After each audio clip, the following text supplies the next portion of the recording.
इस क्वेश्चन के अंदर हमें एरिया फाइंड आउट करना है क्वाड्रेंट का और हमें सरकमफ्रेंस दे रखी है। सबसे पहले देखो एरिया ऑफ क्वाड्रेंट होता क्या है। जो एरिया ऑफ क्वाड्रेंट होता है अब उसको निकालने के दो तरीके हैं। एक तो ये है कि आप डायरेक्टली ये वाला फॉर्मूला याद रख लो, ठीक है। दूसरा तरीका क्या है, theta by 360 pi r square जो होता है हमारे पास। अब क्वाड्रेंट की शेप क्या होती है, क्वाड्रेंट होता है सेक्टर का ये वाला हिस्सा, मतलब सॉरी सर्कल का ये वाला हिस्सा। तो यानी जब हमने चार इक्वल हिस्से कर रखे हैं तो उस एक हिस्से को हम बोल देते हैं क्वाड्रेंट। तो या तो उसके एरिया का आप ये फॉर्मूला लर्न कर लो, नहीं तो यही याद रखो।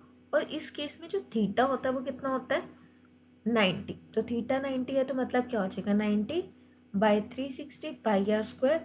अब इसे कट करोगे तो ये भी कितना आएगा 1/4 पाई आर स्क्वायर ही आएगा। तो अब आपके ऊपर, आपको अलग से एक फॉर्मूला याद रखना है, आप इससे कन्वर्ट कर सकते हो, ठीक है।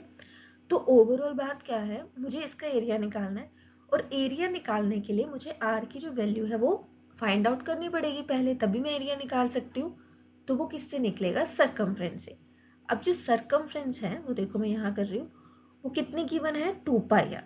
और 2 पाई आर किसके इक्वल है 22 के दे रखी है। तो 2 इंटू पाई की value 22/7 into r equals to 22। अब r को यहीं रखा, 22 की 7 डिवाइड में उधर जाके मल्टीप्लाई, और डिवाइड में कौन सी चीजें सज जाएगी, ये वाली दो। तो 2 इंटू 22, ये 22 से 22 कट गया। तो r की वैल्यू कितनी आ गई 7/2 सेंटीमीटर। अब हमारा जस्ट मेन काम क्या रह गया, एरिया फाइंड आउट करना।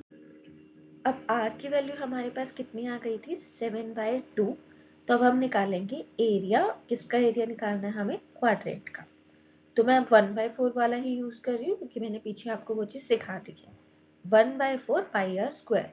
तो 1/4 पाई की वैल्यू आ गई 22/7 और रेडियस आ गया 7/2 इंटू 7/2। इस 7 से ये 7 कट गया, इस 2 से यहाँ पर क्या आ गया 11। तो हमारे पास क्या बचा 11 इंटू 7 डिवाइड में 4 इंटू 2। तो 11 इंटू 7 77, 4/2 आ गया 8।